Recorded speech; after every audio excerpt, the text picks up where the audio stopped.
Dear students, आज हम cell के बारे में पढ़ेंगे। सेल हमारा पहले बहुत ज़्यादा था, अब निकाल दिया गया है। तो सेल क्या होते हैं? विद्युत सेल एक ऐसी युक्ति जिसके द्वारा बाह्य परिपथ में धारा को सतत रूप से प्रवाहित किया जाता है, जिसमें रासायनिक ऊर्जा को विद्युत ऊर्जा में बदला जाता है। एक ऐसी युक्ति जिसके द्वारा रासायनिक ऊर्जा को विद्युत ऊर्जा में परिवर्तित करके किसी बाह्य परिपथ में सतत धारा प्रवाहित की जाती है, सेल कहलाता है, विद्युत सेल कहलाता है। एक ऐसी युक्ति जो रासायनिक ऊर्जा को विद्युत ऊर्जा में परिवर्तित करके किसी विद्युत परिपथ में सतत धारा प्रवाहित करती हो, सेल कहलाता है। चूँकि कुछ रासायनिक क्रियाएं जब होती हैं तो उनके साथ ऊर्जा मुक्त होती है। यदि रासायनिक ऊर्जा मुक्त होती है उसे किसी विधि के द्वारा विद्युत ऊर्जा में परिवर्तित कर दिया जाए तो इसे विद्युत के रूप में, सतत धारा के रूप में प्राप्त किया जा सकता है। और हम अच्छी तरह से जानते हैं कि धारा, रासायनिक क्रियाएं दो प्रकार की होती हैं, अनुत्क्रमणीय और उत्क्रमणीय रासायनिक अभिक्रियाएं। तो चूंकि रासायनिक अभिक्रियाएं दो प्रकार की होती हैं, अनुत्क्रमणीय और उत्क्रमणीय रासायनिक अभिक्रियाएं, तो इसी के आधार पर सेल भी कुल दो प्रकार के हो सकते हैं, प्राथमिक सेल और द्वितीयक सेल। सेल रासायनिक अभिक्रियाओं के आधार पर सेलों को दो भागों में बांटा जा सकता है, प्राथमिक सेल और द्वितीयक सेल। ऐसे सेल जो अनुत्क्रमणीय रासायनिक अभिक्रियाओं पर आधारित होते हैं एवं जिनमें केमिकल या रसायन के खत्म हो जाने के उपरांत सेल यूजलेस हो जाता है, सेल का दोबारा प्रयोग नहीं किया जा सकता, ये प्राथमिक सेल कहलाते हैं। वे समस्त युक्तियां जो अनुत्क्रमणीय रासायनिक अभिक्रियाओं पर आधारित है एवं जिसमें रसायन के समाप्त हो जाने पर ऊर्जा का स्रोत भी खत्म हो जाता है या सेल यूजफुल नहीं रह जाता, यूजलेस हो जाता है, ऐसे सेलों को प्राथमिक सेल कहते हैं। प्राथमिक सेलों की समस्या क्या है कि प्राथमिक अनुत्क्रमणीय अभिक्रियाओं पर, रासायनिक अभिक्रियाओं पर आधारित सेलों से बहुत अधिक ऊर्जा प्राप्त नहीं होती, अर्थात इनका विद्युत वाहक बल बहुत कम होता है और ऐसे सेलों की जो इंटरनल रेजिस्टेंस होता है, आंतरिक प्रतिरोध होता है, वो बहुत अधिक होता है। जबकि द्वितीयक सेल वे सेल जो कि उत्क्रमणीय रासायनिक अभिक्रियाओं पर आधारित होते हैं, उत्क्रमणीय रासायनिक अभिक्रियाओं पर आधारित ऐसे सेल जिसमें कि रासायनिक ऊर्जा को विद्युत ऊर्जा में परिवर्तित किया जाता है एवं विद्युत ऊर्जा को रासायनिक ऊर्जा में परिवर्तित किया जाता है, उत्क्रमणीय या द्वितीयक सेल कहलाते हैं। इन सेलों में एक बार इन सेलों में पहले विद्युत ऊर्जा को रासायनिक ऊर्जा के रूप में संग्रहित किया जाता है और फिर उस रासायनिक ऊर्जा को बाह्य विद्युत स्रोत में धारा के रूप में लेकर विद्युत ऊर्जा में बदला जाता है। द्वितीयक सेलों में सबसे पहले क्या है, सेल का निर्माण करके उसे विद्युत ऊर्जा को रासायनिक अभिक्रियाओं के द्वारा रासायनिक ऊर्जा में परिवर्तित किया जाता है और जब यह रासायनिक ऊर्जा संग्रहित हो जाती है तो इस रासायनिक ऊर्जा को पुनः बाह्य स्रोत से जोड़ने पर विद्युत ऊर्जा प्राप्त की जाती है और जब यह विद्युत ऊर्जा समाप्त हो जाती है, रासायनिक ऊर्जा विद्युत ऊर्जा में पूर्णतः बदल जाती है, तो पुनः ऐसे सेलों को हम विद्युत ऊर्जा की सहायता से रासायनिक ऊर्जा में परिवर्तित करके चार्ज कर देते हैं। मानो जैसे ही ये डिस्चार्ज होगा हम फिर विद्युत ऊर्जा की सहायता से इसे आवेशित करेंगे और जब ये निरावेशित हो जाता है तो इसे फेंका नहीं जाता, ये पुनः उपयोग में आ जाता है। तो द्वितीयक सेल रासायनिक अभिक्रियाओं के समाप्त होने पर या निरावेशित होने पर पुनः आवेशित करके उपयोग में लाया जा सकता है। तो ऐसे सेल क्या कहलाते हैं, द्वितीयक सेल। मतलब सेल दो प्रकार के होते हैं, प्राथमिक सेल और द्वितीयक सेल। अब पहला प्रश्न यही होता है कि प्राथमिक सेल और द्वितीयक सेल में अंतर क्या है। तो पहला सबसे मूलभूत अंतर होता है कि प्राथमिक सेल अनुत्क्रमणीय रासायनिक अभिक्रियाओं पर आधारित होते हैं, या प्राथमिक सेलों में अनुत्क्रमणीय रासायनिक अभिक्रियाओं की सहायता से रासायनिक ऊर्जा को विद्युत ऊर्जा में बदला जाता है, जबकि द्वितीयक सेलों में उत्क्रमणीय रासायनिक अभिक्रियाओं की सहायता से रासायनिक ऊर्जा को विद्युत ऊर्जा में बदला जाता है। तो दो चीजें हैं, एक तो ये अनुत्क्रमणीय अभिक्रियाओं पर आधारित है और ये उत्क्रमणीय रासायनिक अभिक्रियाओं पर आधारित है। प्राथमिक सेलों के विद्युत वाहक बल कम होता है, प्राथमिक सेलों में का विद्युत वाहक बल कम होता है, यह अनुत्क्रमणीय अभिक्रियाओं पर आधारित है, जबकि द्वितीयक सेलों का विद्युत वाहक बल अधिक होता है। द्वितीयक सेलों का विद्युत वाहक बल प्राथमिक सेलों की तुलना में बहुत अधिक होता है। तीसरा अंतर है कि प्राथमिक सेलों का आंतरिक प्रतिरोध उच्च कोटि का 1 से या समझ लो 3 ओम के बीच पाया जाता है। प्राथमिक सेलों का आंतरिक प्रतिरोध 1 से 3 ओम के बीच पाया जाता है, जबकि द्वितीयक सेलों का आंतरिक प्रतिरोध बहुत कम और यह 0.1 से 0.2 ओम की कोटि का होता है। प्राथमिक द्वितीयक सेलों में आंतरिक प्रतिरोध के बहुत कम 0.1 से 0.2 ओम की कोटि का होता है। अब चूंकि प्राथमिक सेलों का विद्युत वाहक बल भी कम है, आंतरिक प्रतिरोध अधिक है, इसके कारण इससे प्रबल धारा नहीं ली जा सकती। प्राथमिक सेलों के द्वारा प्राथमिक सेलों का विद्युत वाहक बल कम एवं आंतरिक प्रतिरोध अधिक होने के कारण इनसे बाह्य परिपथ में प्रबल धारा खींची नहीं जा सकती, लेकिन द्वितीयक सेलों की विद्युत वाहक बल अधिक होने एवं आंतरिक प्रतिरोध कम होने के कारण, लेकिन द्वितीयक सेलों का विद्युत वाहक बल अधिक एवं आंतरिक प्रतिरोध कम होने के कारण इनसे उच्च धारा प्राप्त की जा सकती है। अनुत्क्रमणीय सेल एक बार प्रयोग में आते हैं और जैसे ही इनकी रासायनिक ऊर्जा रासायनिक पदार्थ समाप्त होते हैं इन्हें फेंक दिया जाता है, जबकि द्वितीयक सेलों को निरावेशित हो जाने पर पुनः आवेशित करके प्रयोग में लाया जा सकता है।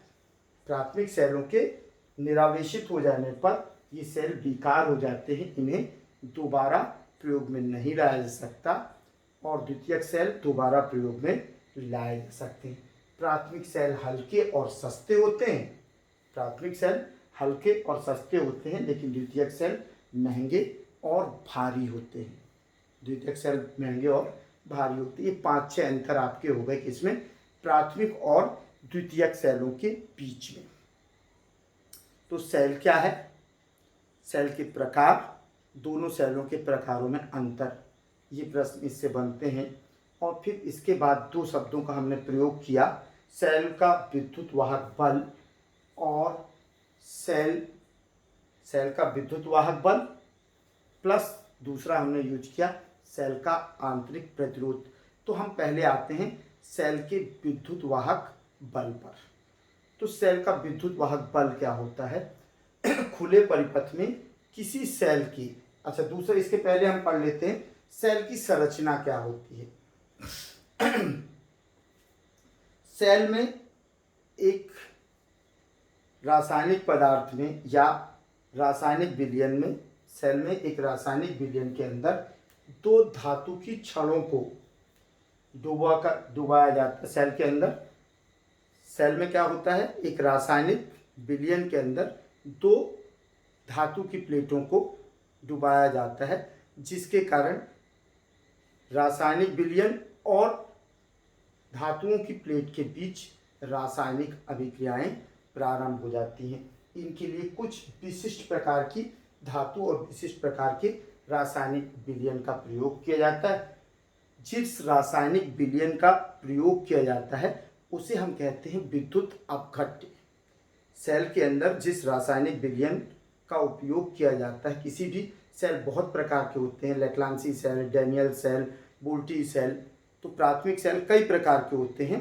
तो किसी भी सेल में जो जिस रासायनिक विलयन का हम प्रयोग करते हैं उसे हम कहते हैं विद्युत अपघट्य, जो कि आयनिक फॉर्म में होता है, आयनित अवस्था में रहता है। और इस विद्युत अपघट्य में जो दो धातु की छड़ें या धातु की प्लेटें डुबाई जाती हैं, दो धातु की प्लेटें डुबाई जाती हैं, ये भी विशिष्ट प्रकार की धातुएं होती हैं जो कि उस रासायनिक विलयन अर्थात विद्युत अपघट्य से रासायनिक अभिक्रियाएं करती हैं। तो दो माने विद्युत अपघट्य के अंदर दो धातु की प्लेटें डाली जाती जिन्हें कि इलेक्ट्रोड कहा जाता है। दो धातु की प्लेटों को डुबाया जाता है जिन्हें कि हम क्या कहते हैं, इलेक्ट्रोड। जैसे ही इन धातु की प्लेटों को इलेक्ट्रोडों को विद्युत अपघट्य के अंदर डुबाया जाता है तो विद्युत अपघट्य से धातु की प्लेटें रासायनिक अभिक्रियाएं करती हैं, जिनके परिणाम स्वरूप एक प्लेट पर इलेक्ट्रॉनों की अधिकता हो जाती है जबकि दूसरी प्लेट पर इलेक्ट्रॉनों की कमी हो जाती है। जब हम दो विशिष्ट प्रकार की धातु की प्लेटों को या क्षणों को किसी रासायनिक एक विशिष्ट प्रकार के रासायनिक विलयन में डुबाते हैं, अर्थात विद्युत अपघट्य के अंदर जब इलेक्ट्रॉनों को डुबाया जाता है तो उनके बीच रासायनिक अभिक्रियाएं प्रारंभ हो जाती हैं, जिनके दौरान रासायनिक ऊर्जा उत्पन्न होती है। इस रासायनिक अभिक्रियाओं के कारण एक इलेक्ट्रोड पर इलेक्ट्रॉनों की अधिकता हो जाती है और एक इलेक्ट्रोड पर इलेक्ट्रॉनों की कमी हो जाती है, अर्थात अभाव हो जाता है। जिस इलेक्ट्रोड पर इलेक्ट्रॉनों की अधिकता होती है उस इलेक्ट्रोड को हम कैथोड कहते हैं और जिस पर इलेक्ट्रॉनों की कमी होती है उसको हम क्या कहते हैं, एनोड कहते हैं। तो विद्युत अपघट्य में डूबे हुए इलेक्ट्रोड जिस पर कि इलेक्ट्रॉन की अधिकता हुई उसे हमने कैथोड कहा और जिस पर इलेक्ट्रॉनों की कमी हुई रासायनिक अभिक्रिया के दौरान उसे हमने एनोड कहा। अब ये अभिक्रियाएं चलती रहती हैं, लेकिन एक निश्चित समय के उपरांत एक निश्चित अभिक्रिया होने के पश्चात अर्थात एक निश्चित इलेक्ट्रॉनों की अधिकता एक इलेक्ट्रोड पर अर्थात कैथोड पर एवं एक निश्चित मात्रा में एनोड पर इलेक्ट्रॉनों के अभाव के बाद ये रासायनिक अभिक्रियाएं साम्यावस्था उत्पन्न कर देती हैं और बंद हो जाती हैं, क्योंकि जिस कैथोड पर इलेक्ट्रॉनों की अधिकता होती है वो शेष आने वाले आयन्स को अधिकता के कारण प्रतिकर्षित करने लगते हैं। इसी तरह से जो एनोड पर इलेक्ट्रॉनों की कमी हुई है, धनावेश की अधिकता हो गई, वो धनावेश की अधिकता अपने समीप आने वाले आयन्स को प्रतिकर्षित करने लगता है, जिसके कारण रासायनिक अभिक्रियाएं सेल के अंदर रासायनिक अभिक्रियाएं रुक जाती हैं और एक साम्यावस्था उत्पन्न हो जाती है। अब चूंकि एक इलेक्ट्रोड पर इलेक्ट्रॉन की अधिकता है, कैथोड पर इलेक्ट्रॉन की अधिकता है और एनोड पर इलेक्ट्रॉनों की अभाव है, यदि दोनों को जोड़ दिया जाए तो एक के पास बहुत अधिक मात्रा में इलेक्ट्रॉन है, अतिरिक्त मात्रा में इलेक्ट्रॉन है जो अपने से इलेक्ट्रॉन को बाहर करना चाहता है और दूसरे के पास अधिक मात्रा में धन आवेश है और इलेक्ट्रॉनों का अभाव है, वो इलेक्ट्रॉनों को लेना चाहता है, जिसके कारण दोनों इलेक्ट्रोडों के बीच एक विभवांतर उत्पन्न हो जाता है। तो दोनों इलेक्ट्रोडों के बीच जो विभवांतर उत्पन्न होता है उसे ही विद्युत वाहक बल कहते हैं। तो विद्युत वाहक बल क्या होता है, किसी सेल के खुले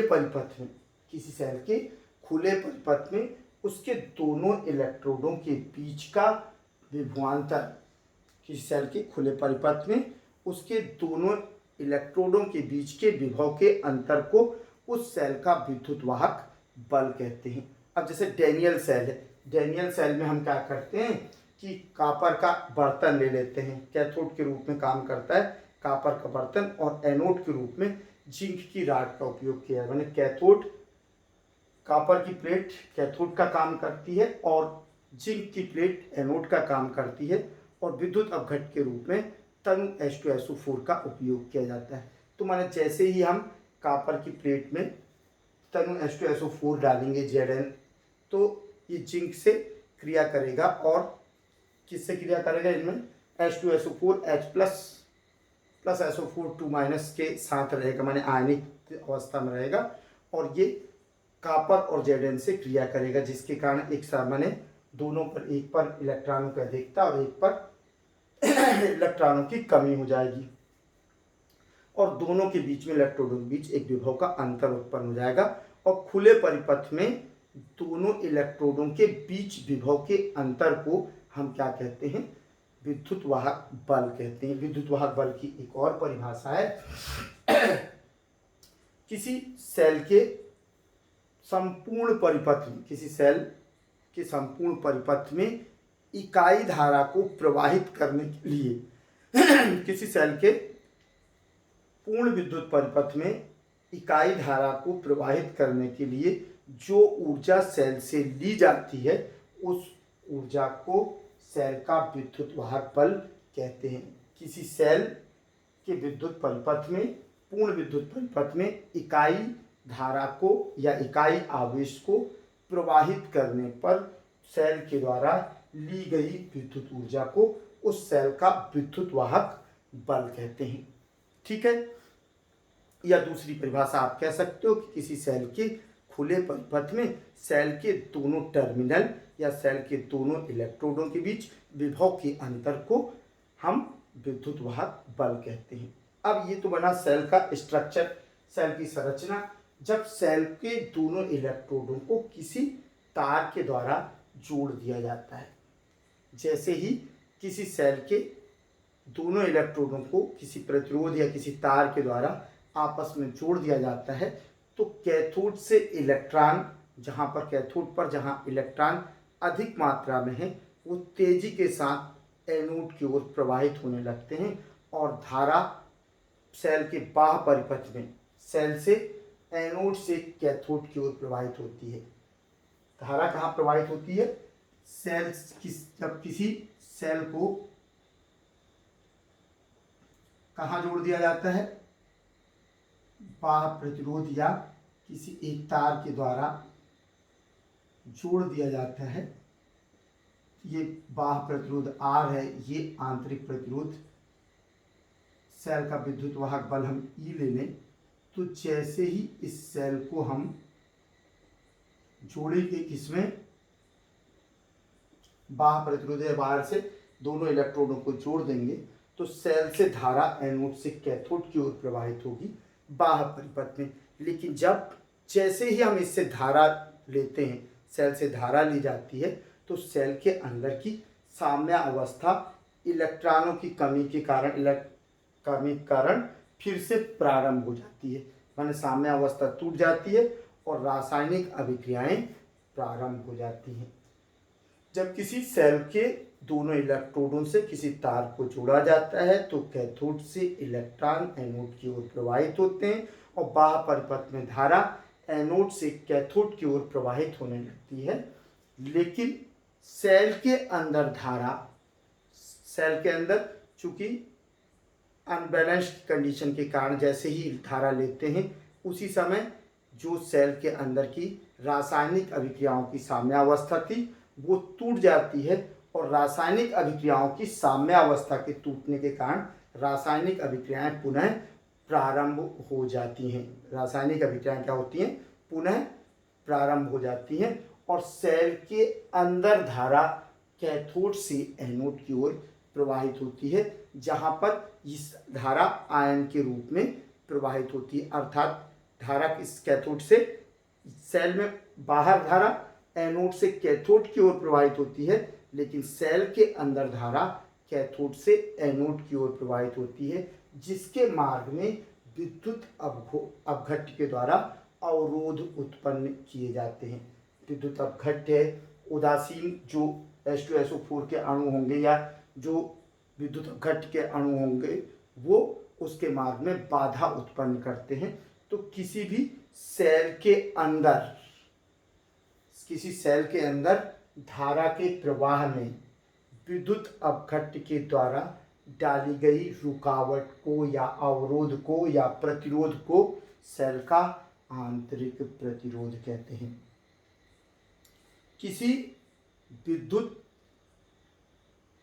सेल में सेल से धारा लिए जाने पर, किसी सेल से धारा लिए जाने पर सेल के अंदर प्रवाहित होने वाली धारा के मार्ग में विद्युत अपघट्य के द्वारा डाली गई रुकावट को सेल का आंतरिक प्रतिरोध कहते हैं।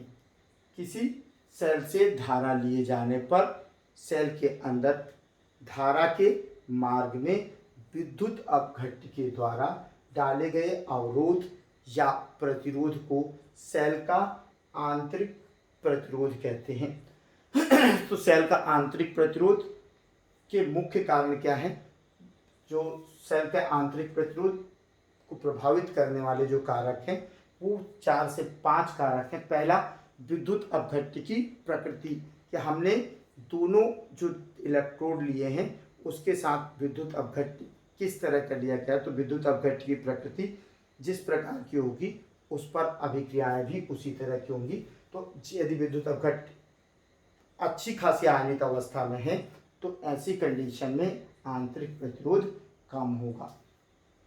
दूसरा, दोनों इलेक्ट्रोड के बीच की दूरी पर, चूंकि धारा सेल के अंदर धारा कैथोड से एनोड की ओर प्रवाहित होती है और कैथोड से एनोड के मार्ग में आयन चलते हैं धारा के रूप में, तो जब सेल के अंदर धारा प्रवाहित होगी कैथोड से एनोड तो दोनों इलेक्ट्रोड जितने समीप होंगे उसे सेल के अंदर धारा को उतना कम मार्ग तय करना होगा।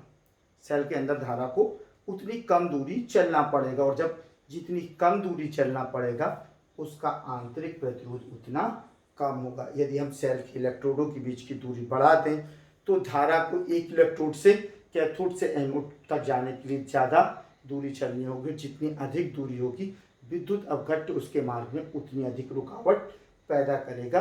तो ये प्रत्यक्षतः समानुपाती होती है, माने आंतरिक प्रतिरोध सेलों इलेक्ट्रोडों के बीच की दूरी के समानुपाती होता है। अर्थात जैसे जैसे हम दूरी बढ़ाएंगे आंतरिक प्रतिरोध बढ़ेगा, दूरी को कम करेंगे तो आंतरिक प्रतिरोध कम होगा।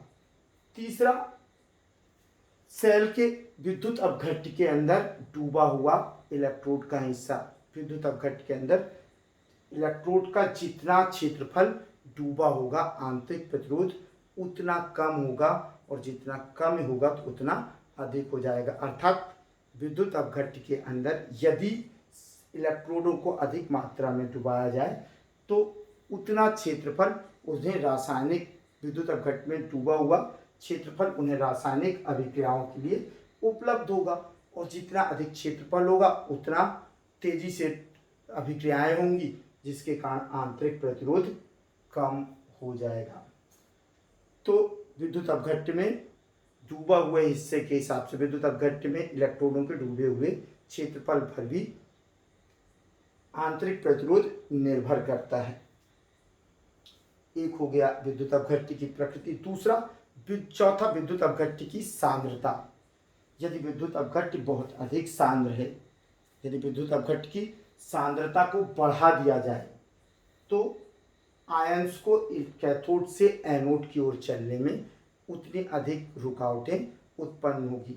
जितना ज़्यादा तनु विलयन होगा, जितना ज़्यादा तनु विद्युत अपघट्य का विलयन होगा उतना कम अवरोध उत्पन्न होंगे। आयंस को एक स्थान से दूसरे स्थान पर जाने में उतना ही कम अवरोध उत्पन्न होगा। इस कारण से अवरोध कम उत्पन्न होने पर आंतरिक प्रतिरोध भी कम हो जाएगा। और पांचवा है ताप। यदि ताप बढ़ा दिया जाए, विद्युत अपघट्य का ताप बढ़ाने पर विलयन तनु हो जाता है और आयनों की गतिशीलता बढ़ जाती है जिसके कारण प्रतिरोध कम हो जाता है।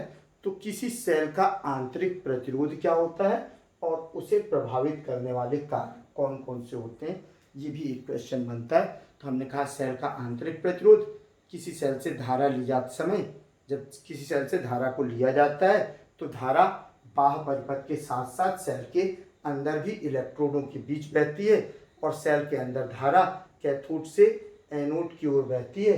चूँकि सेल में धारा कैथोड से, जब सेल के अंदर धारा कैथोड से एनोड की ओर प्रवाहित होती है, आयन चूँकि आयनिक रूप में होती है, तो विद्युत अपघट्य के द्वारा इसके मार्ग में रुकावट या अवरोध उत्पन्न किए जाते हैं। इसी अवरोध को सेल का आंतरिक प्रतिरोध कहते हैं। और दो लाइन में कहना है तो हम कह सकते हैं कि किसी सेल के अंदर कैथोड से एनोड की ओर प्रवाहित होने वाली धारा के मार्ग में विद्युत अपघट्य के द्वारा जो अवरोध उत्पन्न किए जाते हैं उसे सेल का आंतरिक प्रतिरोध कहते हैं। और सेल का आंतरिक प्रतिरोध को प्रभावित करने वाले 5 कारक हम कह सकते हैं। पहला, विद्युत अपघट्य की प्रकृति। दूसरा, विद्युत अपघट्य के अंदर इलेक्ट्रोडों का डूबा हुआ क्षेत्रफल। तीसरा, दोनों इलेक्ट्रोडों के बीच की दूरी। चौथा, विद्युत अपघट्य की सांद्रता। और पांचवा, विद्युत अपघट्य का ताप। तो ये एक प्रश्न पूरा हुआ। अब मजे की चीज है कि जहां विद्युत अपघट्य की आंतरिक प्रतिरोध इन 5 बिंदुओं पर निर्भर करता है, वहीं सेल का विद्युत वाहक बल केवल विद्युत अपघट्य की प्रकृति पर निर्भर करता है। शेष अन्य बातों पर विद्युत वाहक बल निर्भर नहीं करता। विद्युत वाहक बल सिर्फ विद्युत अपघट्य की प्रकृति और उसमें ली गई धातुओं की प्रकृति पर निर्भर करता है। विद्युत वाहक बल सिर्फ और सिर्फ विद्युत अपघट्य एवं विद्युत अपघट्य के साथ लिए गए इलेक्ट्रोडों की प्रकृति पर निर्भर करता है। तो ये एक क्वेश्चन हो गया तुम्हारा विद्युत अपघट्य। अब एक प्रश्न आता है विद्युत वाहक बल और टर्मिनल वोल्टेज में अंतर। विद्युत वाहक बल और टर्मिनल वोल्टेज में अंतर। तो विद्युत वाहक बल खुले परिपथ में, किसी सेल के खुले परिपथ में दोनों इलेक्ट्रोडों के बीच के विभव को हम विद्युत वाहक, किसी सेल के,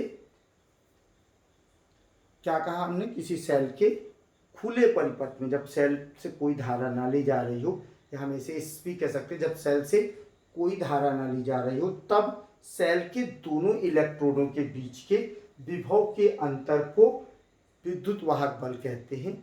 और दूसरा विभवांतर में आ जाएगा, जब सेल से धारा ली जा रही हो तब सेल के दोनों इलेक्ट्रोडों के बीच विभव के अंतर को विभवांतर कहते हैं। पहला मूलभूत अंतर या इसको इस रूप में भी कह सकते हो कि किसी सेल के संपूर्ण परिपथ में इकाई धारा को प्रवाहित करने में जो ऊर्जा व्यय होती है उसे विद्युत वाहक बल कहते हैं। और किसी सेल के बाह्य परिपथ में इकाई धारा को प्रवाहित करने में जो ऊर्जा खर्च होती है उसे विभवांतर कहते हैं। तो इकाई धारा के लिए आप कार्य के रूप में भी दे सकते हो। तो ये पहला अंतर हुआ। दूसरा, विद्युत वाहक बल का मान सदैव विभवांतर से अधिक होता है।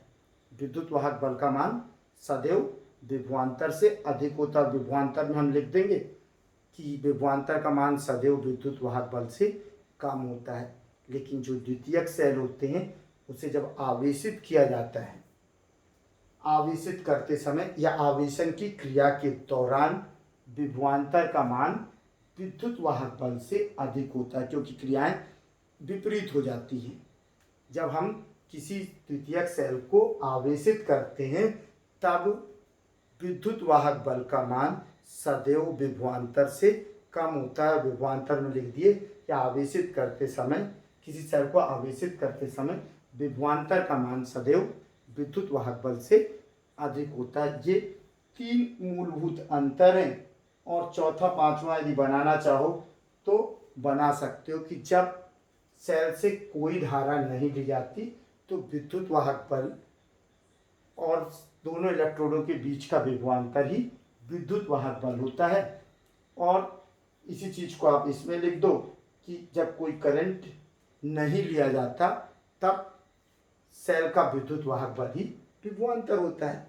तो जब किसी सेल से कोई धारा न ली जा रही हो तो उसके दोनों इलेक्ट्रोडों के सिरों का विभवांतर विद्युत वाहक बल के बराबर होता है, या उसके दोनों सिरों पर लिया गया विभवांतर विद्युत वाहक बल के बराबर होता है। और विभवांतर में भी लिख सकते हो कि जब किसी खुले सेल के खुले परिपथ में विद्युत वाहक बल ही विभवांतर होता है। ये 4 मूलभूत अंतर के बाद अब एक और क्वेश्चन हम करते हैं। क्या किसी सेल के विद्युत वाहक बल को हम ई से रिप्रेजेंट करते हैं, ई से व्यक्त करते हैं, और क्योंकि इसको इंग्लिश में बोलते हैं इलेक्ट्रोमोटिव फोर्स। और सेल के आंतरिक प्रतिरोध को स्मॉल r से व्यक्त करते हैं और टर्मिनल वोल्टेज या विभवांतर को कैपिटल V से व्यक्त करते हैं। अब हम कहते हैं किसी सेल के विद्युत वाहक बल, आंतरिक प्रतिरोध और टर्मिनल वोल्टेज के मध्य संबंध स्थापित कीजिए। तो एक प्रश्न ये भी बनता है। तो इसके लिए हम क्या करते हैं कि मान लेते हैं कि एक माना कि ई विद्युत वाहक बल एवं व आर आंतरिक प्रतिरोध के एक सेल को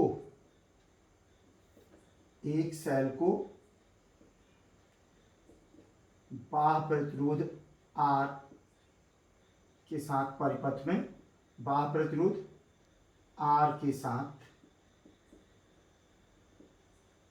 परिपथ में जोड़ा जाता है ठीक। हमने क्या किया कि मान लिया कि एक ई विद्युत वाहक बल एवं R आंतरिक प्रतिरोध का सेल है जिसे R बाह्य प्रतिरोध के साथ परिपथ में जोड़ा गया है। यदि सेल के कारण एक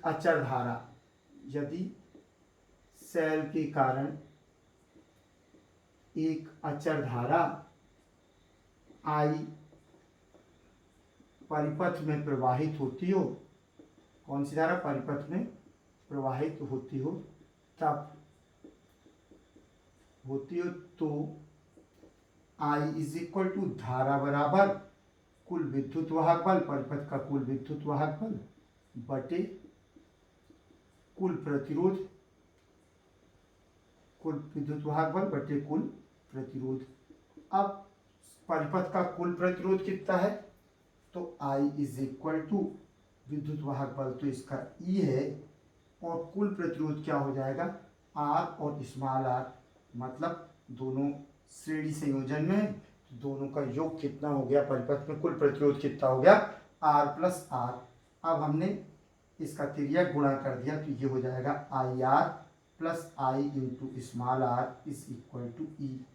लेकिन ओम के नियम से हम जानते हैं कि किसी ओम के नियम से V is equal to IR बाह्य परिपथ का कुल विभवांतर, दोनों इलेक्ट्रोडों के बीच का विभवांतर अर्थात terminal voltage V is equal to IR। तो इस IR को हम टर्मिनल वोल्टेज V लिख देते हैं तो V plus IR is equal to E और पक्षांतर कर दें तो I into R is equal to E minus B या small r is equal to E minus V upon I। चूंकि हमें संबंध स्थापित करना है किसमें E V और R में, तो हम फिर से ले लेते हैं ओम के नियम से I इज इक्वल टू ये V इक्वल टू IR तो I is equal to V upon capital R। I को हम क्या लिख सकते हैं V अपान R। तो यहाँ पर मान रखते हैं R is equal to E minus V upon R। ये R आ जाएगा ऊपर तो R into E upon V, तो इसको अलग अलग कर दे E upon V minus V upon V से V कैंसिल, 1 आ गया तो ये मिल गया। आंतरिक प्रतिरोध R is equal to capital R E upon V minus 1। ये हो गया तुम्हारा सेल के आंतरिक प्रतिरोध सेल का विद्युत वाहक बल और टर्मिनल वोल्टेज के बीच संबंध।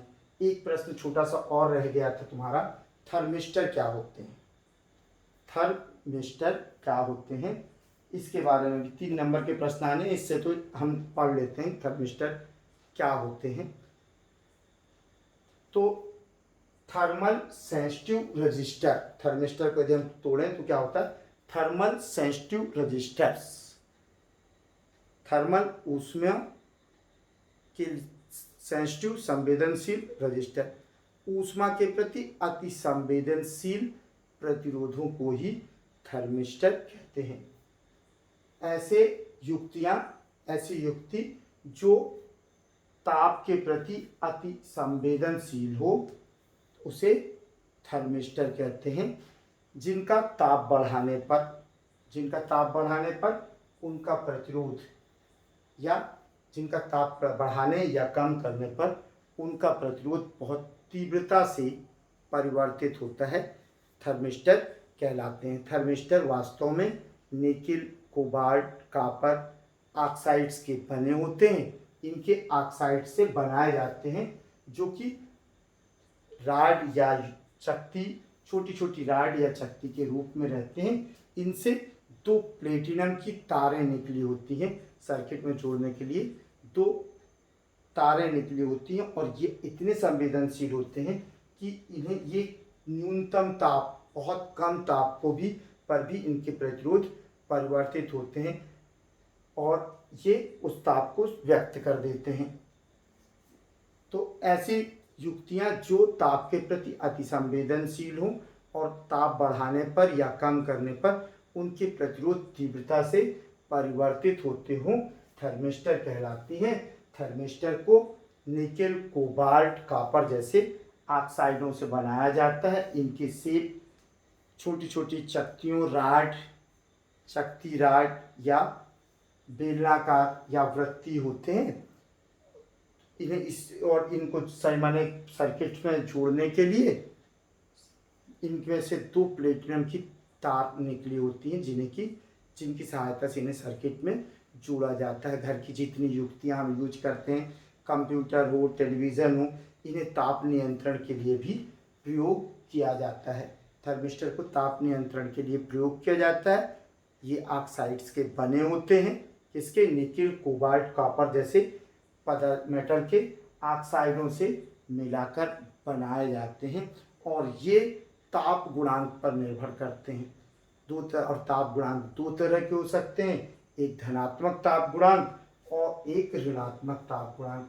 जिन थर्मिस्टर्स का ताप गुणांक धनात्मक होता है उनमें ताप बढ़ाने पर प्रतिरोध तेजी से बढ़ता है। जब प्रतिरोध बढ़ेगा तो धारा का मान कम हो जाएगा, और जब प्रतिरोध कम होगा तो धारा का मान बढ़ जाएगा। इसी से इन्हें मापा जाता है। लेकिन जो ऋणात्मक ताप गुणांक वाले थर्मिस्टर हैं, उनका ताप बढ़ाने पर प्रतिरोध कम होता है और ताप घटाने पर प्रतिरोध बढ़ता है।